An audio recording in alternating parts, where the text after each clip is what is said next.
El arte va a marcar los pasos de las mozas y los mozos que suban este año al Santuario de los Mártires a disfrutar de una de las romerías con más arraigo y tradición en el concejo de Mieres. Quienes accedan por aquí, por este pueblo de Villamartín, se van a encontrar con los murales que vecinos del pueblo, alumnos del Colegio Público de Río Turbio y también artistas locales han elaborado en las últimas 2 semanas. Para homenajear a una de las canciones más populares del artista mierense, de Víctor Manuel, La Romería. Una letra que cumple 50 años, de 1969. Y ya lo dice la canción, mientras escucha una gaita y haya sidra en el lagar, la gente no dejará de bailar.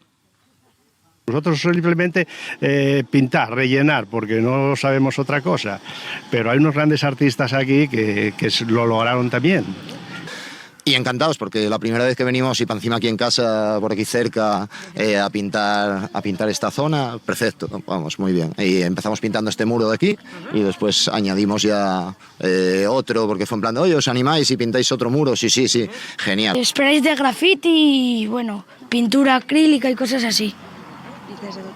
Bueno, pinceles de pequeños, grandes. Pues por la canción de La Romería, porque es su 50 aniversario. Y estamos muy felices de haber venido. Sí, la época de los 80, no es justo cuando creó la canción de La Romería, pero es posterior, ¿no? Es como más esa estética ochentera con el pelo un poco más largo, sí.